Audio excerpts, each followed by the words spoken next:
Welcome to the Eye on Annapolis Local Business Spotlight. There are thousands of locally owned businesses in the area, some small and some large.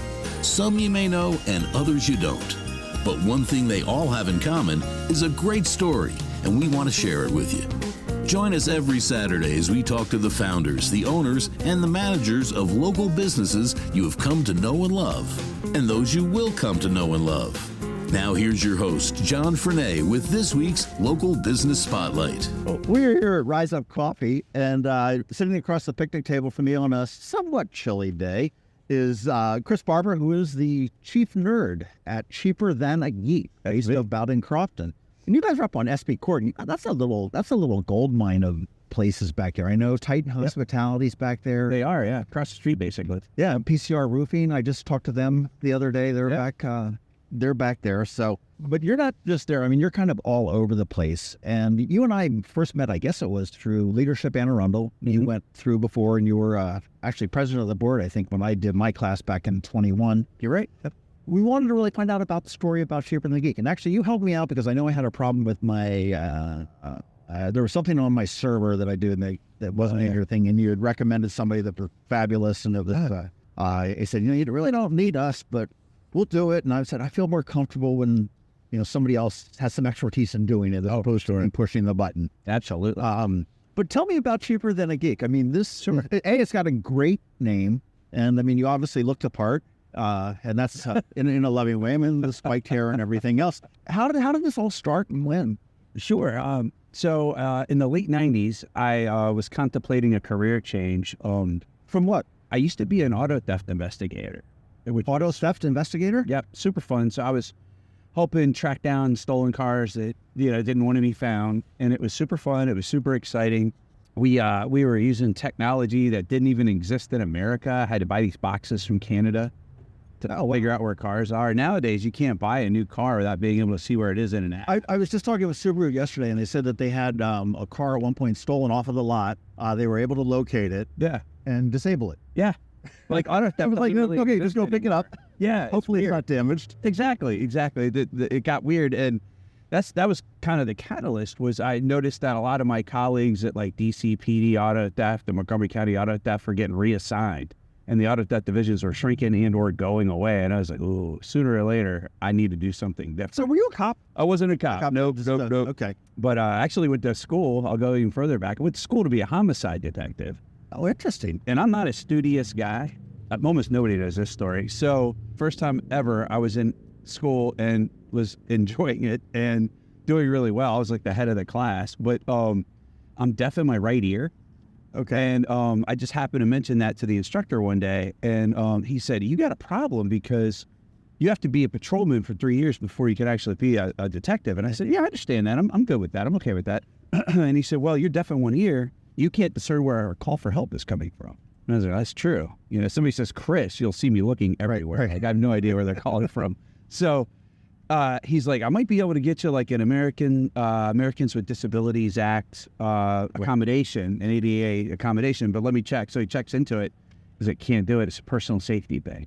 Sure. And I was like, I can appreciate that, So I had to give up on my dream of being a homicide detective. So that turned into essentially me doing auto theft stuff. So I had a blast with it. Doing the auto theft stuff was great. But so to keep in mind, this is in the 90s, but I'm like, all right, well, if I'm going to do something different, what should I do? And I was like, well, there would be a future in computers. It seems like a funny thing to say now. But so I decided, my dad always said, and of course he wasn't the originator of this, but he always said that, if you like what you do for work, you'll never work a day in your life. And he loved his job. So I'm like, I need to kind of take a page from that book. So I was like, let me try working with technology and see if I even like it. So the test I came up with was to build a computer, see if I could do it, see what that was like. So I got on my dial-up modem, and I got all the right parts. Exactly. And my employees laugh when I tell them this story. I built. Make sure everybody's off of the phone in the house. Oh yeah. Hopefully you didn't get an incoming call. So. I built a computer, it worked, I was shocked, I enjoyed it. I was like, all right, maybe I got a future here. And then like 2 weeks later, it died, and I couldn't figure out why. So I took it to a computer repair store and just had like the world's worst customer service experience. They clowned me for bringing the power cable in. Took them 2 weeks to look at it. They overcharged me. It turns out it was just a loose cable. I didn't like get a cable completely seated right on the hard drive is what really happened. Right. So that was my kind of wake up call that holy crap, the IT industry is famous for terrible customer service.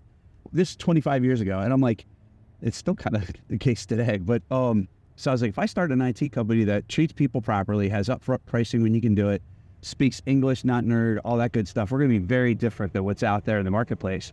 So you fast forward 24, almost 25 years later, and we have won more awards for our customer service than all the other IT companies like DC, Maryland, and Virginia. So that's what gets us excited. Well, fantastic. Well, I'll tell you, how big are you? I mean, 25 years ago, I mean, I think it's kind of funny. I mean, I don't know how old you are. I'm going to say you look young.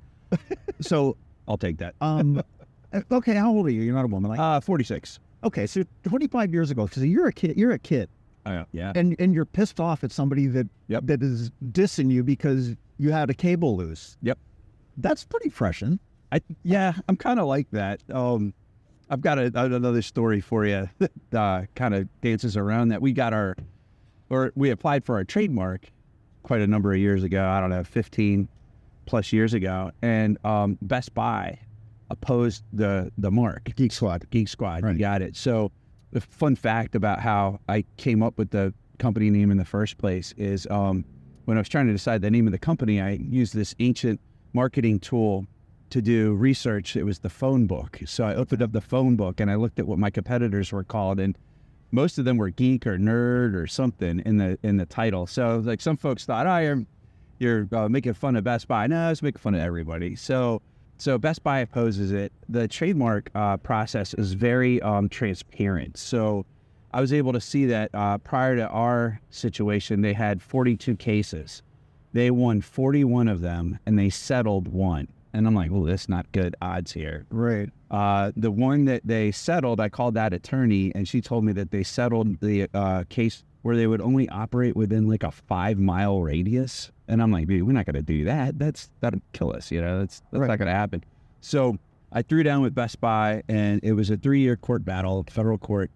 And we are the first, and I still think only company to have beaten them.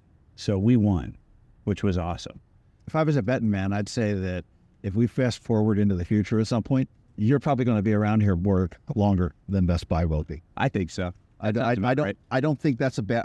I don't think that's a bad bet. Okay, that's legit. Thank you.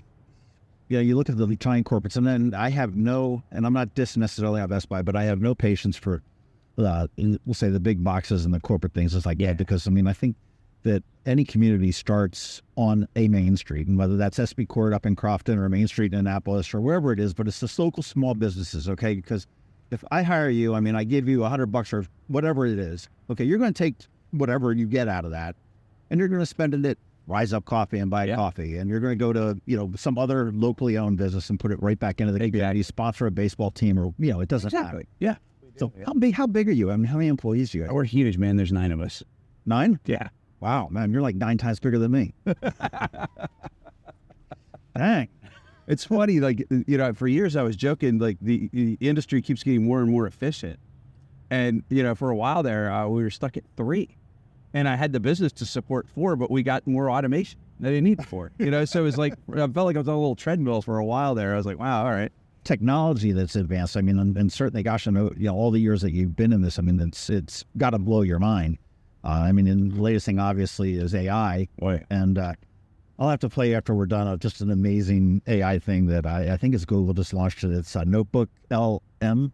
Oh, okay. I'll have to tell you about that. It's really pretty neat. But I really want to know what Cheaper Than A Geek, and I was going to say the website is real simple, Cheaper Than A Geek. What do you do? What are the services that you provide? Sure. So we started off exclusively residential, and over the years have become more and more commercial.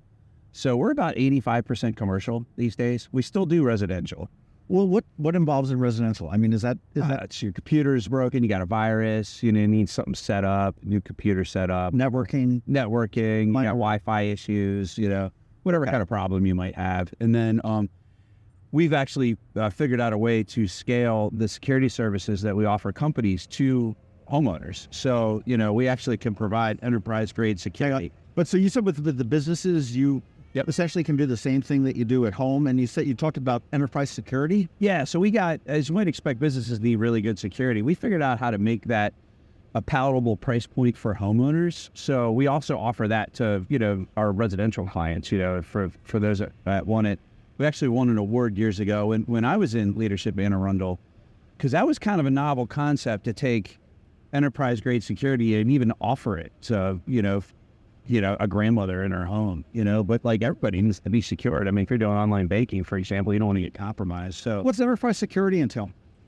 It's usually a myriad of different things, but the main underpinning of it is what we call managed antivirus. So it's you're familiar with antivirus, I'm sure, but the problem with your traditional antivirus setup is what ends up happening is a computer can't tell the difference between a regular program and a virus. It just all looks like programs to a computer. Right. Ones and zeros. Exactly. It's ones and zeros. It's a good way to put it. So what happens a lot is, typically the way these antivirus programs work is researchers say, oh, okay, in this program ABC123, that's a virus. So then they'll push it out to the different antivirus programs and say, if you see ABC123, stop it, it's a virus. But that inevitably means that there's a period of time where ABC123 is running wild and nobody knows it's a virus yet. Some of our security is able to detect behavior-based stuff. So if something is telling a computer, hey, I'm a Microsoft Word document that I'm going to open up a resume file, but now I'm starting to delete files on the C drive, this can pick up on that and be like, oh, that's not right. That doesn't make sense. And it'll stop it. So that catches what we would call zero-day exploits. So it's stuff that nobody knows about yet. And that's the kind of crap that like nation states used against other countries. Nobody knows this exists yet. So, one of the many ways that we stop stuff. Wow. So, say if I download a game that has a virus or something that's looking to steal my banking information, you can actually see that, well, you're not playing solitaire. Yep. And why do you need to know my First Union or Wells Fargo? Yeah. Why are you looking at the browsing history? Yeah, exactly. Yep.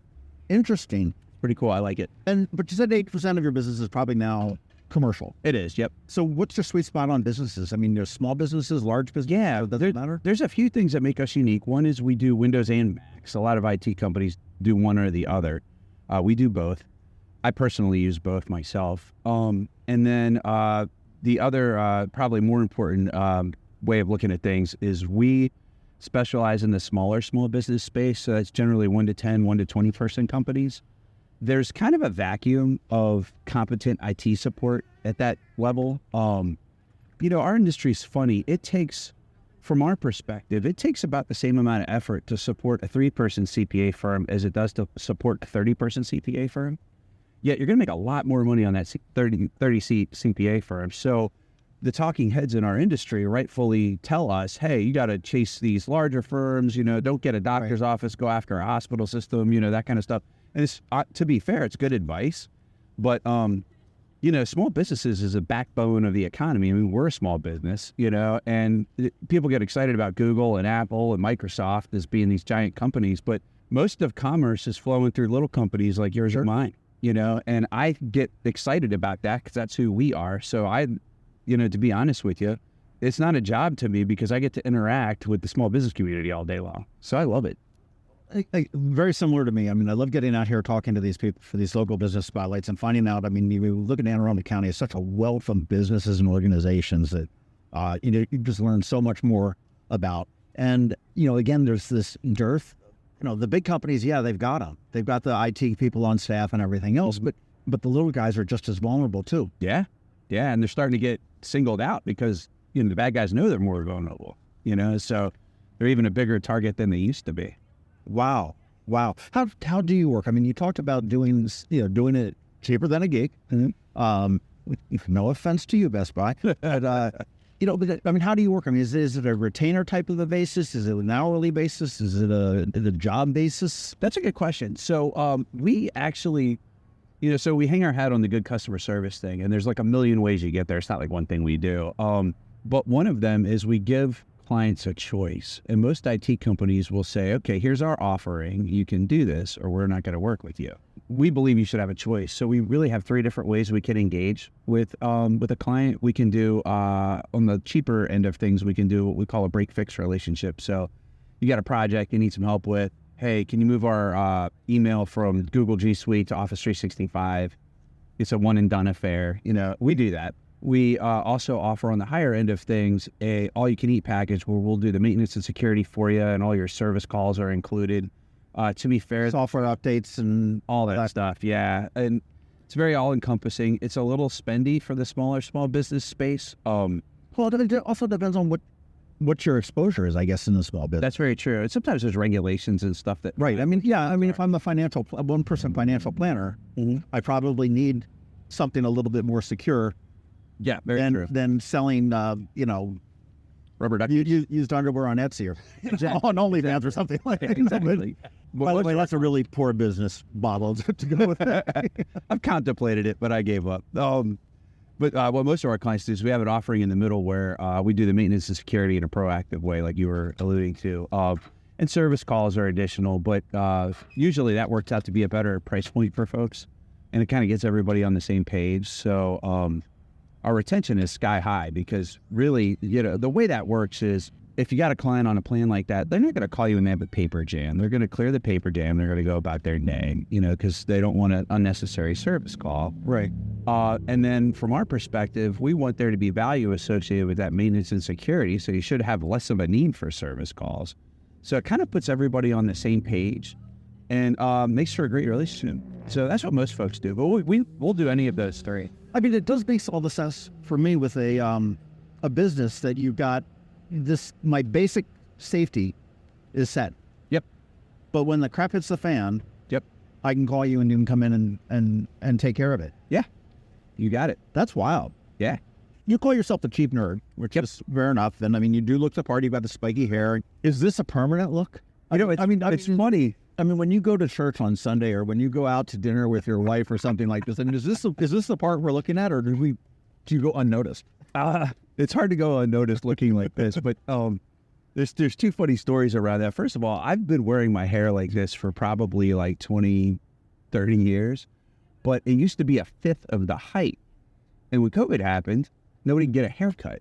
So I just kept styling it the same, and it slowly started to look kind of crazy. And I was like, at some point, my light bulb went off. I was like, oh, this is like marketing.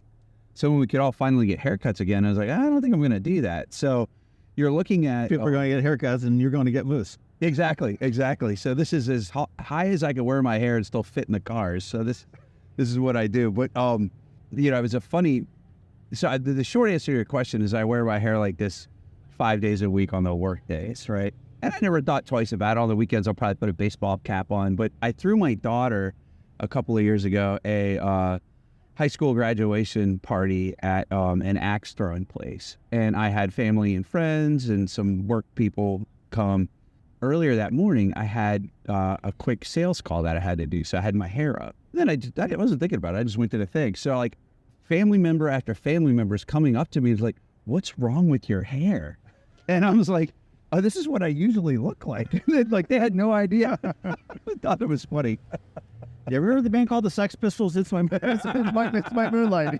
I wish I was that cool. Wait till you see my tattoos. Oh man. I mean, so I guess your sweet spot as far as business goes is the small business, the one you said 1 to 10 people. Mm-hmm. Any specific industries, or I mean, obviously every industry has a need. Any industry that has a computer has a need. That's kind of how we look at it. There is some guidance in our industry that sometimes it's advantageous to specialize in like a type of, dental offices, law firms, whatever. But there's some value in that. But we're more focused on the size of the organization. So basically 20 individuals and less is typically where we hover. Right. Well, I guess what they do is just like the ones in the zeros for a code for you. I mean, it doesn't matter what they do. Almost always. That definitely our like core basic offering. Everybody needs that. I don't care what industry you're in. Like you need it. Homeowners are using it. Yeah. Right. Well, I know that on your website, I was looking again. That's cheaperthanageek.com. But you list your cyber threats and you handle that. I mean, now that's obviously something that's going on all over the place. I mean. And that's part of the security that you provide, or is it? Is, yeah. If you opt to get it. And then we always like to say nothing's hacker proof.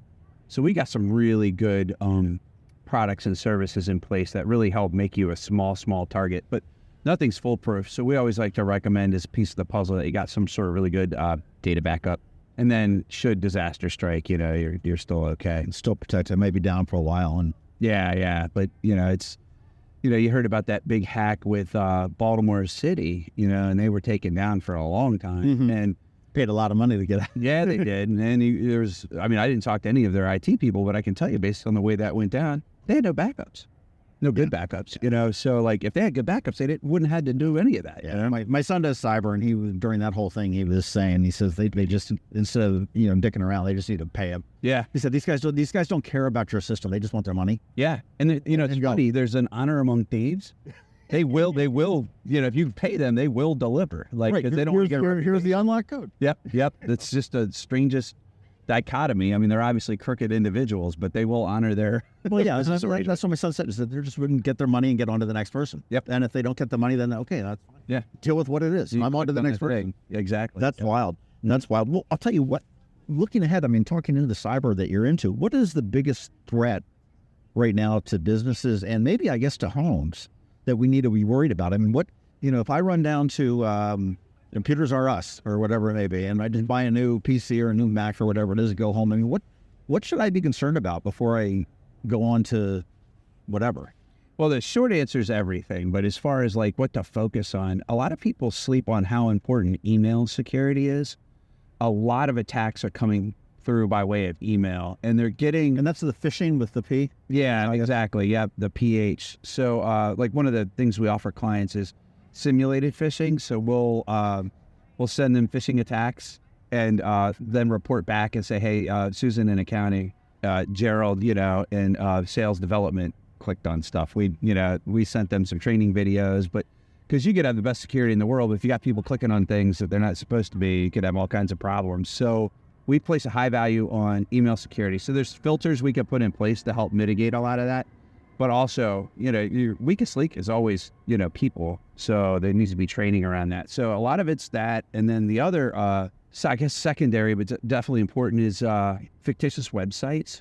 You're trying to reinstall your HP printer on your computer, and you need to get the driver. So you Google HP driver for the model number. First 3 websites to show up might not really be HP. Right. They could be bad companies that are trying to trick you into calling them and then them getting into your computer, and before you know it, you've had to give up a bunch of money. So they are very, very convincing a lot of times. Oh yeah. You can, like, I know the capital I and the lowercase L. Yeah, they look the same. Yeah. Looks the same. I know that Amazon paid a lot of money, I think, to get Amazon with an M on the end.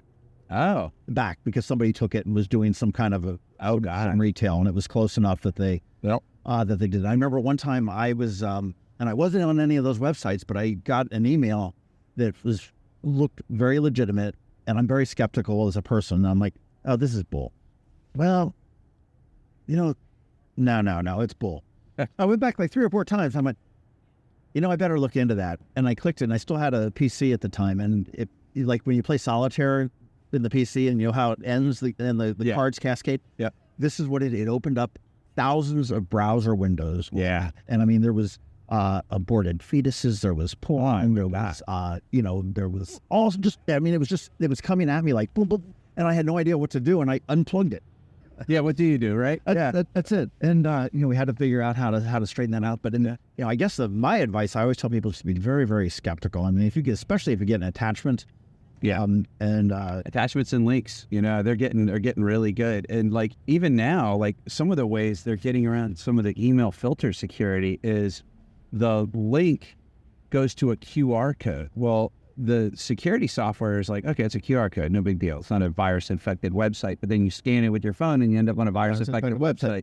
So it's scary. We had a ruse a few years ago that was really funny because while I've always appreciated there's a difference between men and women, I've never seen it more stark than this one particular attack. So you probably heard of the dark web, and you've heard of like, say, Home Depot had gotten hacked, and right. Passwords get released. Well, that stuff floats around on the dark web, and they might realize that, say, your personal Gmail account is associated with the password Fluffy123. Right.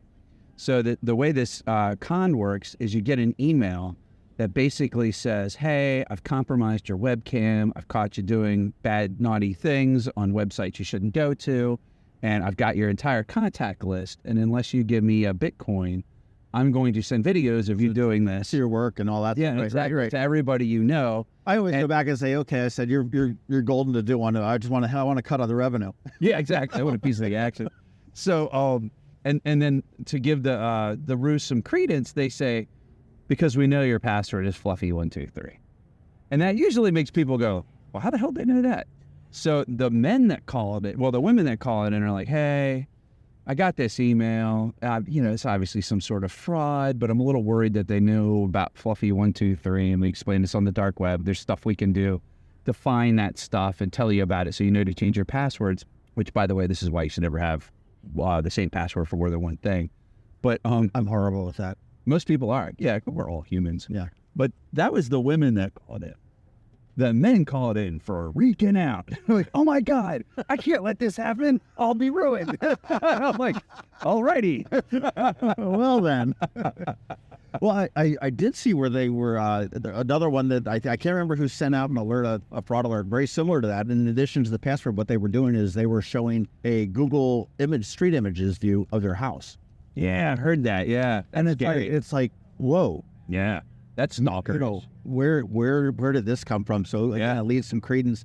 And you mentioned QR codes, which were a thing about 12 years ago, 15 years ago, and they just sort of went away. Mm-hmm. And then COVID came. Yep. And they were like a thing. Yep. You go to a restaurant without using them. And now there are more scams that are coming on. They're finding that people are taking their own QR codes and cutting them in stickers to existing ones. So like if you go into a parking garage, you may not necessarily trust that QR code because it could be a sticker on the sign. A legitimate one. That's now going to something that's maybe it looks like the website of the parking vendor, but it's not. Yeah. Asking for, we need your, confirm your credit card and confirm your vehicle again. Exactly. And it's pretty, there was a tourism company somewhere in the Carolinas, and that they had QR codes like learn all about our great historic town on all these little street corners, and somebody went around. It was harmless, but it was a restaurant in town that covered them all up. So you scan it looking to learn about houses, well, eat at Charlie's. So it's just, as technology advances, we just got to be really careful. And I would think that certainly to have Cheaper Than a Geek on a speed dial or at least in a memory bank somewhere makes some sense. Yeah. And one thing that impressed me, and going back to my initial story, is that you know where your sweet spot is and you know what your capabilities are, and whether or not you have no problem saying this isn't me. Yeah, thank you for bringing that back up, because the IT world is like 75,000 miles wide, and we obviously don't do everything. But we like to tell our clients, look, rather than try to get you to memorize the 70 things we do, if you have an IT concern, come to us. We can either help you or we'll know where to point you, which is what we did in your case. Mm-hmm. For example, we don't do any programming at all, just consider us that trusted resource. We'll turn you onto a company that does a good job. Well, and that's something that's very often understated. The world goes around on relationships. Mm-hmm. And I would much rather trust Chris Barber saying, hey, call this dude. I know a guy. Yeah, I know a guy, exactly. As opposed to going to that thing they throw on my driveway once a year. It's yellow thin papers or something like that, looking at under the yellow, or going to the Google bot to find out computer repair in Annapolis. Yep. Totally. Because I don't know who that is. Is that the brilliant kid that's just trying to make a buck? And he may do a great job, but again, he might not do. Absolutely. Well, I do also want to congratulate Cheaper Than a Geek. You are, as I mentioned, a grad of Leadership Anne Arundel. You were also a graduate of Leadership Maryland. Mm-hmm. You were named by the U.S. Chamber of Commerce as one of the top 10 small businesses in America. Top 100. Top 100? Okay. Yeah. Which is fantastic. Out of 14,000, though. That's a huge number. Yeah, I was really shocked when I heard that part. I was like, oh, so cool. And, you've won accolades. You talked about the different awards that you've won, and, congratulations on that. And that really does speak to your passion for this, as well as, the longevity. You've been around for, almost say forever at this point, but a good feels like it. You come in, you're here with a smile. You put the moose in the hair every single day, okay? And you I defy gravity, John. You enjoy what you do. I do. And I absolutely do. And that's really critical too. When you have a business that enjoys what they do, I mean, they come in and you guys know your stuff. So, I mean, you come in and I could probably tinker with it and try to figure it out. I mean, if I've got a router issue or something like that, I can probably tinker with it, and 6 hours later, I'll probably have it solved. Yeah.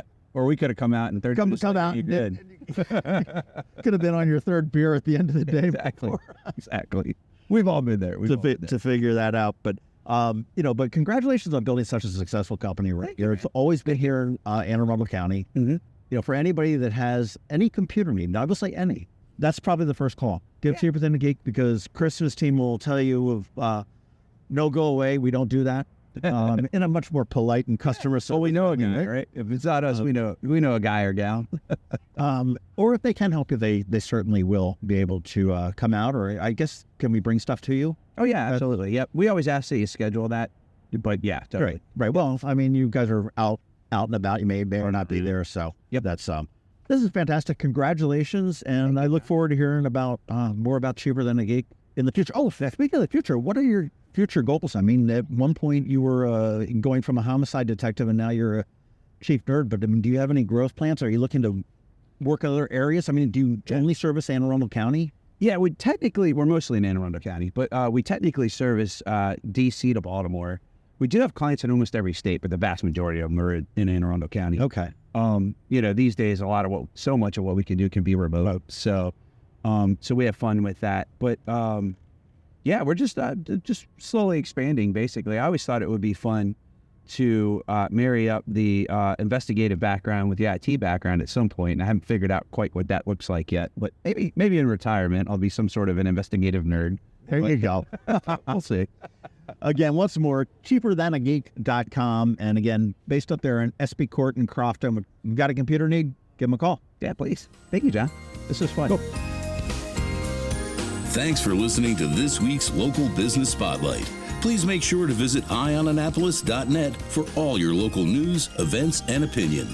And in case you haven't already, please subscribe to the Eye on Annapolis Daily News Brief, where we bring you all the day's local news direct to your phone, tablet, or computer in about 10 minutes. It comes to you at 6 a.m. every Monday through Friday, and you can subscribe on Apple Podcasts, Google Podcasts, or wherever you get your podcasts.